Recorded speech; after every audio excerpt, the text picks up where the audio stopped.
Hi, everyone, and welcome to the first episode of the Goblins Pocket. I'm Ian. And I'm Monica. And that's Monica. And we're a D&D review podcast where each week we are going to take things to do with D&D, products, podcasts, all those kinds of things, review them, and then tell you whether you should spend your hard-earned time and money on them. And for our first episode, drum roll, it definitely says it in the description, Critical Role. What kind of D&D podcast or review podcast would we be if we didn't talk about Critical Role at some point? So let's just get it out of the way. First episode, Yes. Monica, take it away. Critical Role. Critical Role. Yes, it is an empire. It is D&D, but it is so much more. I think anyone who has had something to do with D&D has at least heard about Critical Role. It made nerds cool.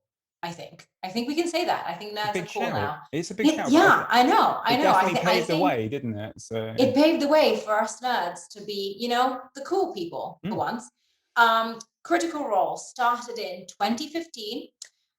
You might have heard of Matt Mercer, who is the amazing DM that started it all, and it was 6, now 5 companions that have accompanied him throughout the campaign. Wait, I think it might not be 5 now that I count. There's it is 9. 7 and now it's 6. Yeah, it used to be 7, so now it's 6. There's just so many and they guest dip stars. in and dip out, and yes, absolutely. And what to say about Critical Role? There are 3 main campaigns. The third one is running currently. It has run for, I have checked, 1,300 hours. That's a lot. What? Really? 1,300? Yeah, 1,300 hours, which I have converted as 54 days of my life devoted to Critical Role. Yes, I have watched most of them, and it has branched out into books and adventures and tabletop games and an Amazon Prime TV series and a foundation and a production studio.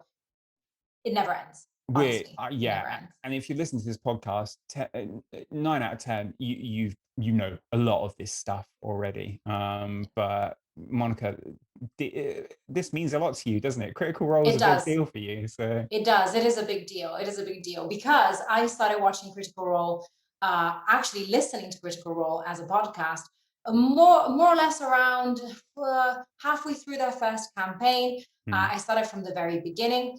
And I don't know if you know this, but they had started out as a home game that they ran in Matt Mercer's house, I'm guessing, or one of the players' houses.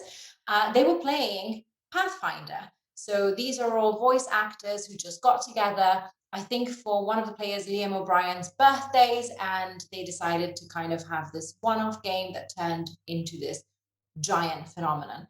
And I started hearing about it because one friend of mine told me, hey, you like D&D? You might like this. He was not wrong. I am very, very into Critical Role.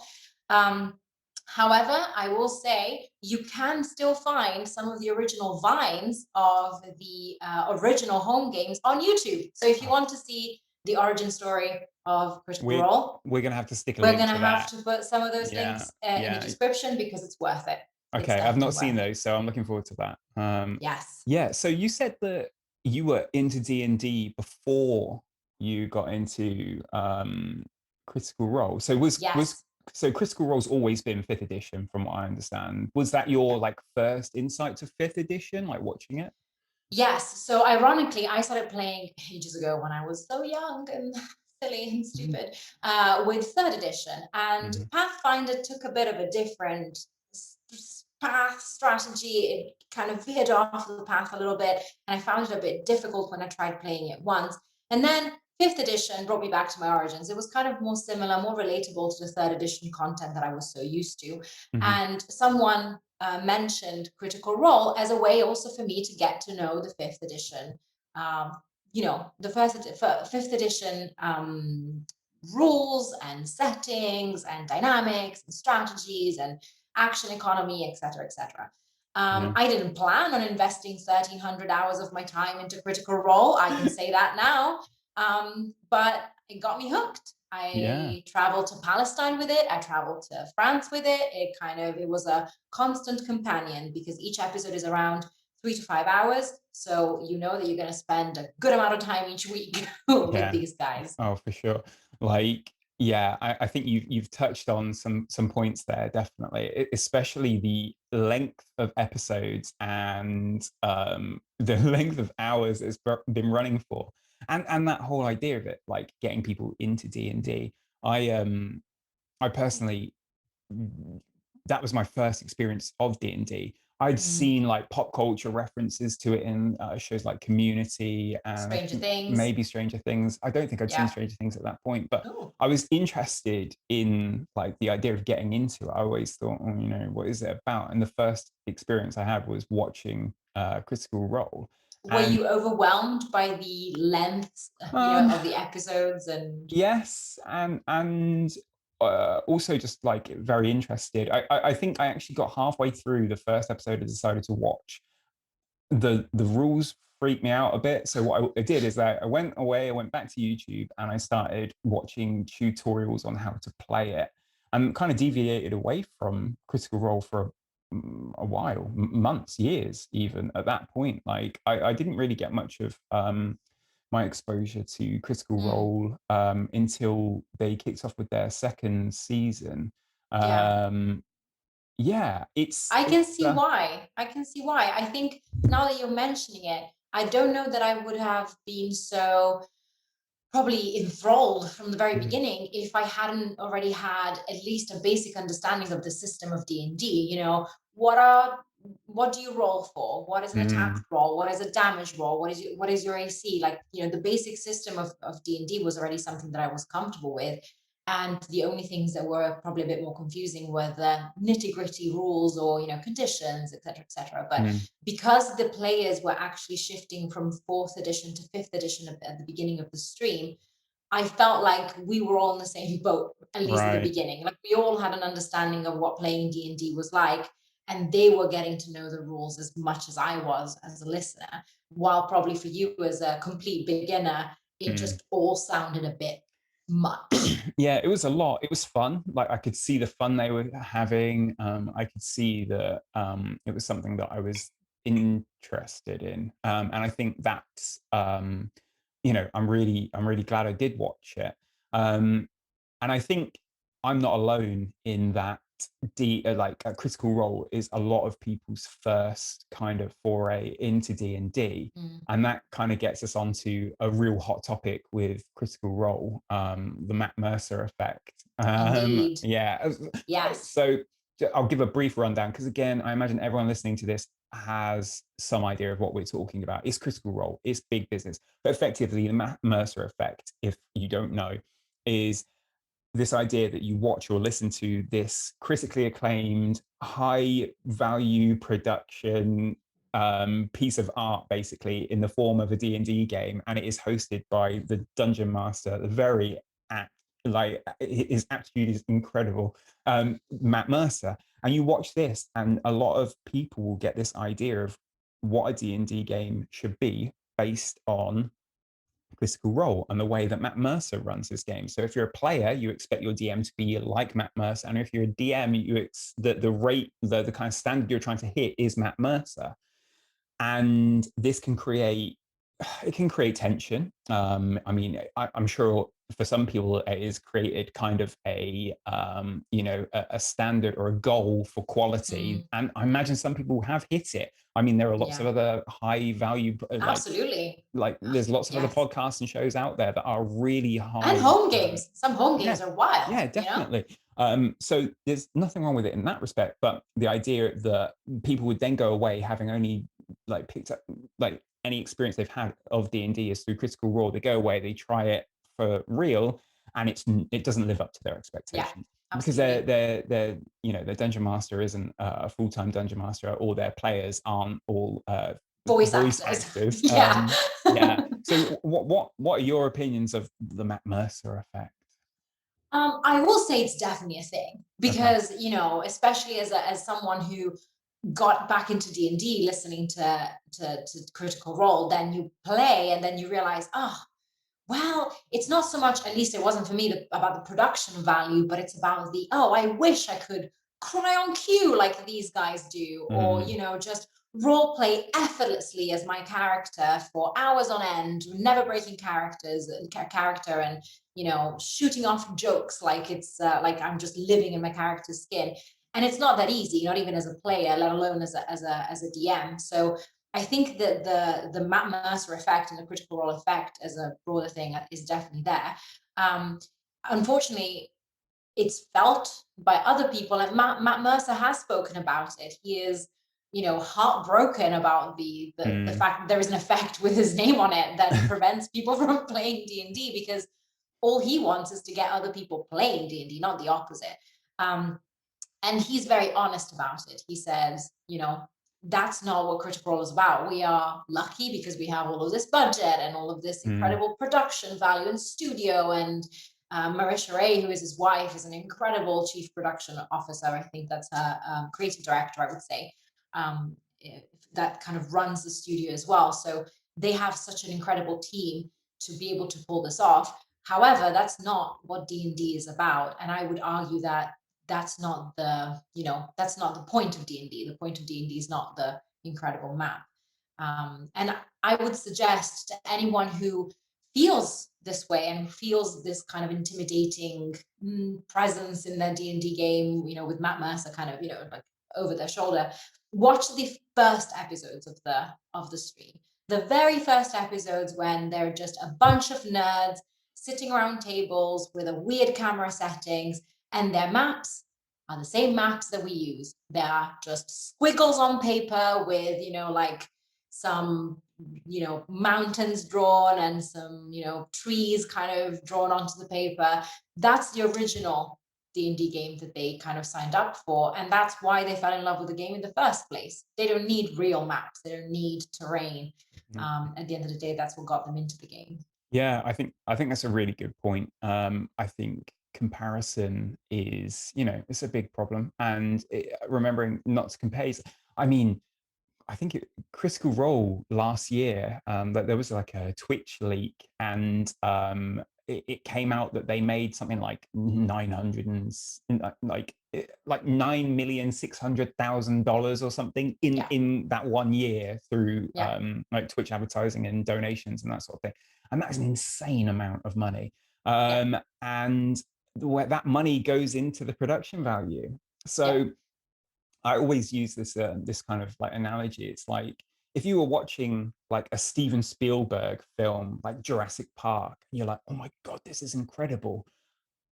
And then you went away with you and your mates and tried to emulate that. How well do you think you'd do? Probably not With that an well. iPhone and a With an torchlight. iPhone, exactly, and without the millions of pounds of budget, like you're not going to emulate. So don't try. But if you did go away and try and make a dinosaur film with your friends, chances are you're going to have a really good laugh and a really good That's time. a really good and metaphor. Yeah. and the the thing to remember about like playing D&D is it's different for everybody, and to like make the most of it. And another thing, like this money that they're making, because they're making it all over the shop, merchandise, like advertising, all this sort of stuff, they make money through their nose, but they also invest a lot of it back into charities. Like this is something that Monica and I've talked about before, but like they've got the what's it the fountain Critical Role the Foundation. foundation, yeah, Yeah. so Run by Ashley Johnson, one of the players. Yeah. yeah, yeah, exactly. And I think, they're pretty humble. It's like you were just saying, Matt Mercer doesn't want this effect associated with his name. He wants to just, like, they're just having a good time playing D&D, being friends. And yeah, it's their like job to a point now, and they're making money from it, and they're given to good sources. But if you've listened to Critical Role, or you've watched Critical Role, and and you've ever compared yourself and said, I can't do this, like that's not the point of it. Like, go check out some other streams, some other podcasts, talk to people that play. Like, you'll Yeah. soon find out that it's not all about this high production, super graphical maps, and being able to do 900 accents, and all these improv skills that they've got. Like, it's about having fun. So Absolutely. yeah, However, there is a question that we haven't answered yet, which go. is, should people invest 1,300 hours in watching Critical Role. But before we do that, we're going to have a little break. You took the words from my mouth. Right, see you soon. Bye. See you later. Hey, got an idea for something we should review? Or been thinking of buying something for your D&D collection, but the price has put you off? Why not join our Patreon? For just £4 a month, you'll get a say on what content we review, and when we buy something using Patreon contributions, we'll raffle it off to our patrons. So, you'll be in with a chance of winning the thing you wanted us to review anyway. Good, right?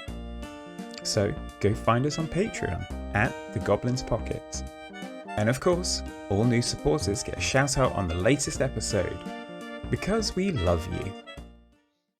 Welcome back. As Monica was saying before we went and had a break, should you listen to or watch Critical Role? What do you think, Monica? Yeah. Well, I might be biased, but I have invested so much time in Critical Role. I would say that you should definitely have a look. That's the one thing that I would say everyone needs to do is just have a look, watch a couple of episodes and see how you feel about it. Because there's some major differences between campaign 1 and campaign 3, but there are some cool things about watching a campaign with production value and smoke in the studio and amazing maps and incredible voice actors. However, you should also remember that that's not D&D, as we were discussing. That's not what D&D is about. It is a show that you can enjoy and you can take inspiration from. That said, should you watch 1,300 hours? Not necessarily. Only if you're really committed. Yeah. What do you think, Ian? This is where we're probably going to lose all of our 3 followers at the moment. No, because as you've mentioned, people love Critical Role. It is it is the gold standard for a lot of people for what D&D is. Do I like D&D? Well, before I say this, I will say that I listened to 70 episodes of season 2. So which is a lot. That's a Which lot. is half of the season. That's like 250 plus hours. So I gave this a bloody good go. You did. And I ran out of steam. It's just too long. There's the one thing that I think a lot of people do like about Critical Role is that it's consistent. It comes out when it says it's going to come out. It's always 3 to 4 hours or whatever like that, and people get to know it, and they love that. For me, 3.5, 4.5 hours is too much for one episode. Even though I'm using it on my app and it dips in and out at the right times, that's fine. But God, it's slow. It really is slow, and I think the pacing is they do a really good job of it. They're always moving, but things like the fact that there are 7, 8, 9 people at the table. Yeah, that's 7, 8, or 9 people to listen to in every instance for the most part. Obviously they take the turns and they're pretty good at it. They've been doing it for years, but the story moves slow, and that's kind of true to D&D. When I play a session, I'm playing for 3, 4, 5 hours, and we might only cover 9 hours of the day in game, but we're having a great time. If you're a fly on the wall outsider looking in, sometimes you just want stuff to move along a bit. Stop shopping and stop buying stuff. I don't I actually find that quite interesting, and I like the minutiae, the little but it's a bit slow for me. And also the tonally, it has its moments. As if you like this episode and you listen to more, you're going to soon realize that I'm all about the yucks. I love a laugh. I love comedy. And I think the reason I listened to 70 episodes was fundamentally from Sam Riegel and Liam O'Brien's comedy god. Yes. Oh my God, the two of those together, they're great. I love their chemistry. Amazing. And I love the chemistry of a lot of these guys. And they're all funny. They've all got their moments. But it's also very high fantasy, and it gets quite serious. It's more that kind of, it can be a bit more Lord of the Ringsy, and I don't know. I love Lord of the Rings as well. Yeah, but there's a place and a time for Lord of the Rings. Exactly. And I like it. I can appreciate it. I don't listen to it. Not Okay. anymore. I've given up. You've So actually said something that's really, really interesting to me, which is we've all been at a table playing D&D, and generally in a good session zero, you'll go over what do you like doing as part of D&D, right? So some people love combat, like some people could spend hours and hours doing combat, while other people are like, yeah, give me combat once every few sessions, but I actually love role playing, love the shopping episodes, love the nitty gritty, like gold to platinum ratio per continent type of whatever conversion rate. Some people, everyone has preferences of what they like in D&D, and I think Critical Role covers all of them. They do combat, they have amazing role-playing sessions, they have shopping episodes, which Travis Willingham, one of the players, absolutely hates. But that's the thing, like D&D is also about doing things, and one player will be like, oh, I've had enough, let's just go and do it already. In this sense, Critical Role has the major advantage of having so many resources poured into it, that they have detailed recap episodes, detailed wiki pages for each of the episodes. And I fully suggest that someone use those tools to be like, you know what? I'm just going to skip this episode because they're just shopping for a major battle that they have coming up. And, I'm just going to check if there are some cool role-playing moments. I will say, note to one of the commenters that is always underneath the YouTube videos that are uploaded every Monday, timestamps everything. And by everything, I mean everything. And in that case, you can, pick and choose and reduce those 4 hours into a more comfortable hour-long episode that you can probably watch and feel more engaged in. Because if you take into consideration that maybe Critical Role is more of a show than real play, some people love it as real play, some people love it as a show, then you can probably pick and mix the bits that you really enjoy, because there is some amazing inspiration. I think personally, my role playing has stepped up ever since watching Critical Role and realizing that you can, really think about your character and the motivations behind your character and the kind of things that they would like to do. And Sam is a really great example of that. His characters are always on point, and he embraces flaws as part of his character. Yeah. He created a character with deep-seated trauma and alcoholism that had a rogue that had disadvantage on specific checks when they were going through like a they're going through cravings or stressful situation, withdrawal, that's what I meant. He at some point played a halfling who refused to re-roll natural ones, which is a key feature of halflings. Halflings get to re-roll natural ones, and he chose not to do that because natural ones are funny. So I would suggest that watching Critical Role in that with that strategy allows you to take in the best things of Critical Role, the inspiration and the non-boring stuff. So if I'm either completely new to D&D, or I've never listened to Critical Role, or I've taken a break, I've watched some, and I'm like, what would you say I should do? Like, where should I start? First of all, you shouldn't feel like you have to watch all the episodes, because that's a lot. That is that's a lot. I know. I was going to take 54 days off of work and just listen to not it just straight. Off work, off sleep, because it's 24 hours a day. I would say campaign 2 or campaign 3 are your best options. Campaign 3 is still ongoing. There's only a few episodes out. You can catch up relatively quickly. Nothing major has happened in terms of storyline that will make you be confused if you decide to pick up exactly from now. Like, it's not going to be shocking. And it will allow you to get to know the characters and the players a little bit better.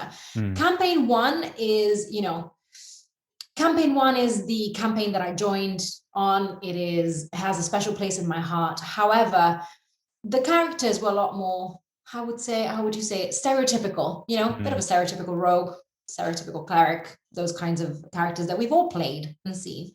And the campaign developed a lot, and it's a lot of episodes. So I would say, do you feel like that first campaign belongs in 2015? Like, I know there's been it's It's a campaign that I would suggest you watch if you really get into Critical Role and you're very curious about the origin story of and Critical you've Role. got a spare 700 hours Exactly. or something Just, like that. you know, which most of us do. So sure. I jump in at season 3. What, you know, Yeah. what can I expect? What you can expect goofs, because the characters became and the players became way more goofy as time went on, especially in campaign 2 and campaign 3. They started playing with their characters a bit more. They're much more comfortable in their own skin.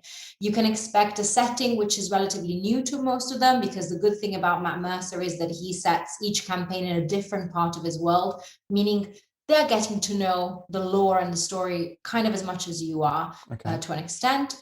And you can expect kind of new dynamics within the group, that, you know, there's a guest character coming in from the very beginning. There are some characters who have been building their relationship in a previous one-shot / mini arc, Exandria Unlimited. Yeah, which, I watched that. I did watch that. Yeah, that has a bit of a different vibe, because it's a different DM. Matt Mercer is a player, and you can they carry some of the dynamic into the main game. However, the other players are not privy to that. Not all of them watched Exandria Unlimited, and you can see it. They are new to the characters as much as we are.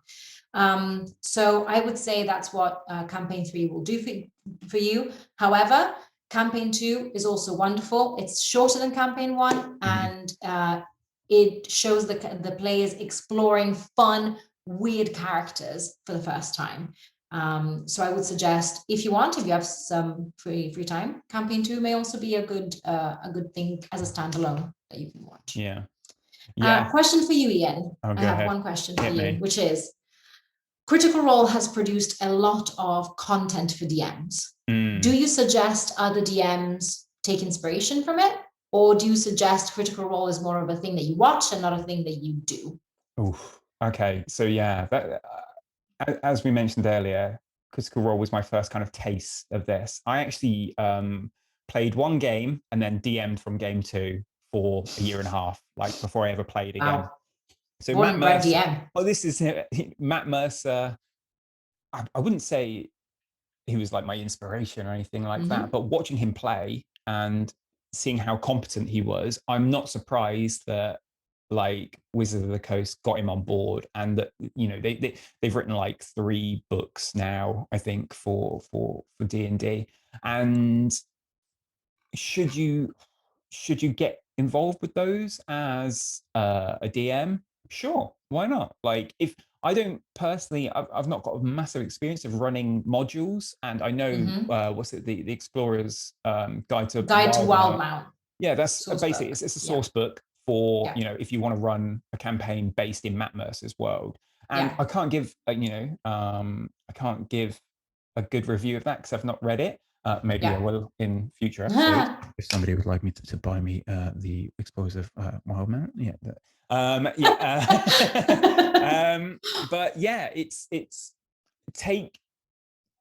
feel free to take advantage of the things that are out there and the sources that they've put forward, because Matt Mercer is a fan. There's one, and I'll try and find a link and put it in the description, but there's this one clip on YouTube where he is on I think it's like a college humor quiz show, and it's a quiz show for DMs, and that sounds amazing. They show a series of images and that tell a story, almost like a part of a D&D campaign, where they go from like this combat, and the quizmaster kind of explains what's happening, and each of the DMs have to write everything wrong with the pictures and with what the quizmaster says. And then they go through the DMs and they ask them, how many things did you get wrong? Like, how many mistakes did you spot? And it's like, there's one DM is like, oh, this many. And it comes to Matt Mercer, and he's got more than the quizmaster has written down. And they're like, right, we've got to hear them. And Matt Mercer just starts reading off the top of his dome, like, all these problems with this scenario. And he's completely right on everything. And it's just like the he's a brilliant mind. The guy, and he's a savant of the DM world. But that's his job, so don't forget that. It is. It's absolutely his job. And you know, I think the one thing I take away from all podcasts and YouTube shows as a DM is listen, take inspiration, don't compare yourself, but look at all the good things they do, all these DMs, and take the inspiration and learn from it. And listening to people spout out rules over podcasts is great. It's a great learning resource. Like Yeah. it gets you more in the head. Like I think if all you ever did was listen to podcasts, you could pick up a player's handbook and be a player or a DM. Like it's really not that hard. So yeah, and I would agree. Like from what you said about D&D, I might give season 3 another go. I mean, I think the one thing, like you said, if you've got the time, get involved in Critical Role. Like it's fantastic. Like but it's like you said, it's like it's high production. You're watching a show. Like don't Yeah. forget, it's not it's pretty raw, but it's a show, and appreciate it for what it is. Don't compare yourself to Critical Role No, people. absolutely. Get carried away in the storyline. Get carried away with the fact that some they've put on a show for you, and use it as a pool from which you can take the best pieces that will work in your own game. Not everything will work, but some things will. Some aspects of the setting and lore that Matt Mercer has put in could be really great for your games. Some are not. Maybe you like to build lore as you go because you prefer to like see the campaign as it develops. Maybe you don't like role playing that much, and then the voice actors are just boring. But whatever works for you, whatever your style of playing D&D is, I'm sure they can give you a little bit of inspiration, just as all other D&D podcasts. All these things we're going to be reviewing are going Absolutely. to hopefully help your game. And on that Absolutely. note, Yes. so Monica, if you had to rate, and this is a bit cliche D&D, but if you had to rate Critical Role out of 20, how would you rate it? I wonder why 20. So I would say I'm very biased, but a solid 18 would be my 18. I know it's very high. Very high. We're starting like I'm a teacher. I love giving good marks. However, those 2 points are taken away for those young DMs that maybe watched Critical Role and said, you know what, I don't think I can do it. That's the reason why those 2 points were deducted. Yes. Did you hear that, Matt Mercer? You got an 18. Sorry, Matt. Please don't hate me. I love you so much. It's not your fault.